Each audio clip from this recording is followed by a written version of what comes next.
you so much, Victoria. And thank you so much, Isabella, for having me today. I really appreciate it. I am the Vice President of Equity, Diversity, and Inclusion at the Food Bank of Central and Eastern North Carolina. And so I've just been listening, and I really value having the opportunity to hear from our previous speakers today related to the challenges that folks within the community face.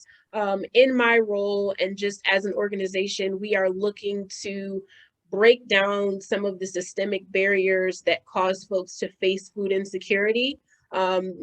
Listening to our first speaker who mentioned about promoting access and removing barriers, we look at things surrounding identification and how that affects folks who are trying to receive services related to food or other types of wraparound care.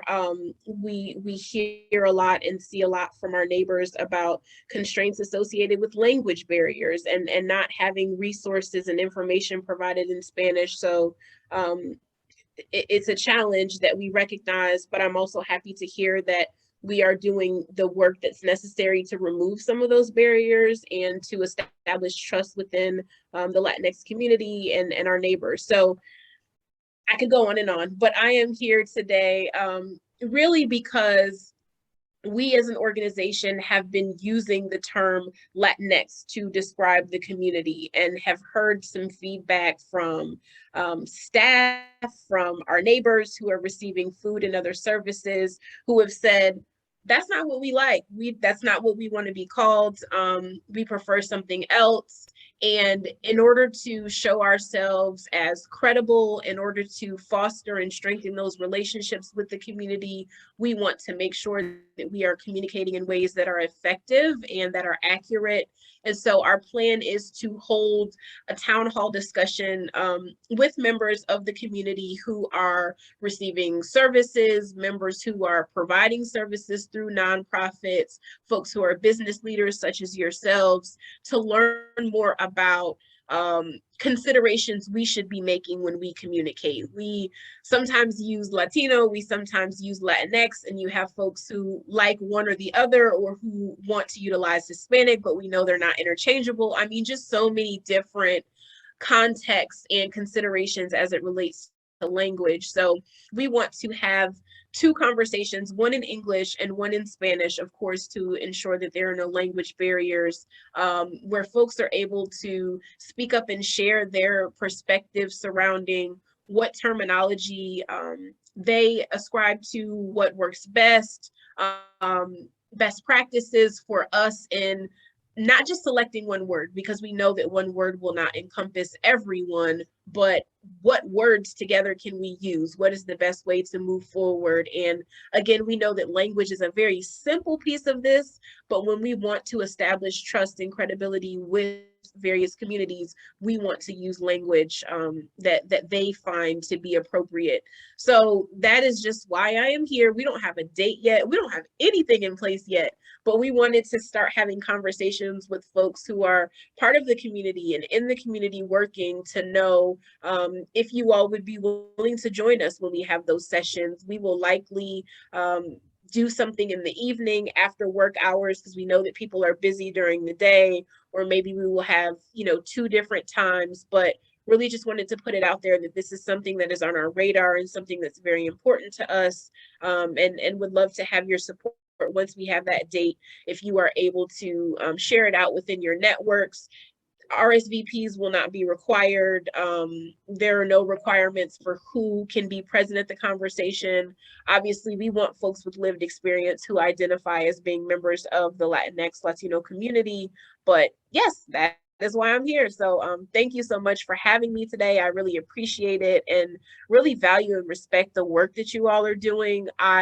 Prior to my colleague Emily telling me about this group, I did not know, but hearing how you are bringing people together makes me want to connect more and hear more from you all. So if the food bank can support in any way, please let me know.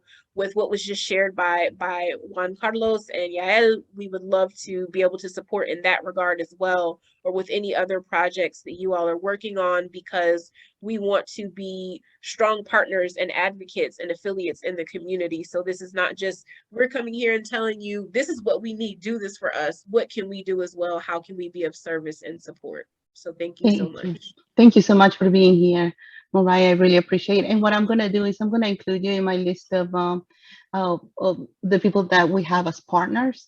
Okay, and so great. that way you'll, be updated. Isabella has a question for you. Okay. Yes. Hi, how you doing, Mariah? So Mariah, do you have Latinos in your organization? Yes, we do. We have a small percentage of folks who identify as Latino. Who are helping in your organization in the food bank? Who are working at the food bank? Yes, of course. Yes, absolutely. Okay, I think it would be very interesting to have them come to our meetings. Okay.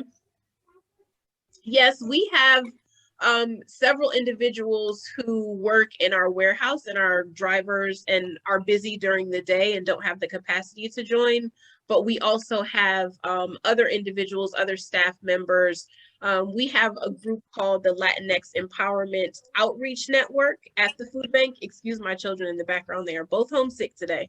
So we have that group at the food bank that consists of folks who identify as Latino and other individuals. But I would love to have someone come and join you all from the food bank. I think that would be great to have a liaison or partner who could connect us all. And this is not my space, so I want to make sure that we have someone with lived experience who could definitely. Yeah, the reason why is my question was more related within in the organizational level of the food bank, because that type of conversations about how Latinos or Hispanics identify ourselves is very sensitive, and I think if an organization is trying to bring that up, I think for us as civic or civil organizations, it's really important to have that feedback from people who identify as Latinos. Yes, because it's very sensitive in my point of view. Yes, absolutely. Well, I am here because my colleagues were not able to attend, but I definitely understand that as someone who does equity and inclusion work. So moving forward in the future, I would love to have representation from the food bank here with you all. That would be super interesting because, for example, I recently was in this discussion about how to call the African American community, if it was correct to call them Black or if it was correct to call them African Americans. And I remember in that conversation, we were having this conversation with people who were Black or African Americans. And I was just listening, I was not saying how they would need to identify themselves. So I think that's very important.